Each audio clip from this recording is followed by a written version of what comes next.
Сәлем достар, каналыма қош келдіңіздер. Сіздермен бірге Айжан. Бүгін біз бір қамырдан құрамы 2 түрлі пицца дайындайтын боламыз. Алдымен қамырын илеп аламыз. Ыдысымызға жылы суды құямыз, қантымызды саламыз, құрғақ ашытқымызды салып, араластырып, бетін жауып, ашытқымыз көтерілгенше жылы жерге қойып қоямыз.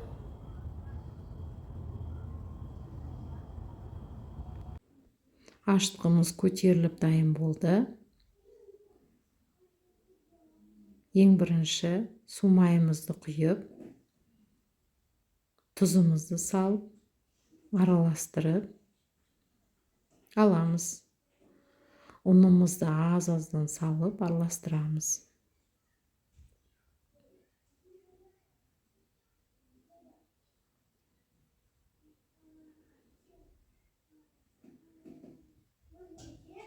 Шетінен салып араластырып отырып, нанымызды илеп аламыз. Менде осылай нан шықты. Енді бетін жауып, жылы жерге көтерілгенше қойып қоямыз. Менде осындай болып, биік болып көтеріліп шықты қамырым. Ең бірінші қамырымызды алмай тұрып, қолымызды майлап аламыз. Өйткені қолымызға қамыр жабыспас үшін жарты қамырымызды аламыз. Жартысы екінші пиццамызға дайын тұрады. Жартысын алып, табамыздың астын майлап, өйткені жабысып қалмас үшін осылай қамырымызды жайып шығамыз. Мен өстіп қолмен басып жайып шықтым. Алдымен бірінші пиццамызды дайындайтын боламыз. Бірінші пиццамыздың құрамы колбаса, помидор, кетчуп, майонез, сыр.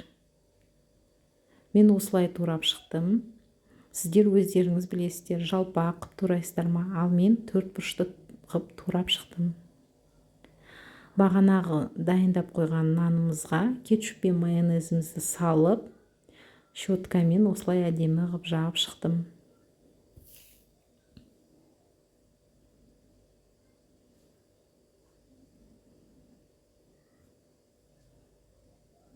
Содан соң колбасамызды салып,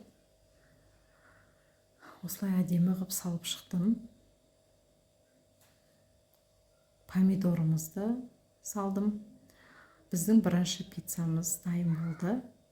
Енді дайын тұрған пешке салып, пісіріп қойдым. Енді екінші пиццамыздың құрамы майонез, помидор, фарш, пияз. Ең алдымен фаршты осылай қуырып алдым. Пиязымызды салып қуырдым. Солай дайындап қойдым да, екінші нанымызды табамызға әдемі қып қолмен бағанағыдай жайып шықтым. Ең бірінші майлап алдым.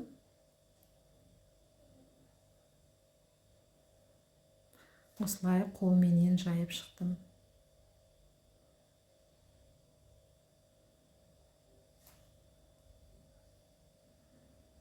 Майонезімізді осылай жақтым.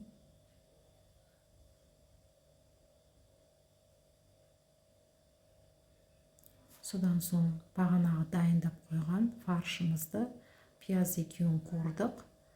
Осылай салып шықтым.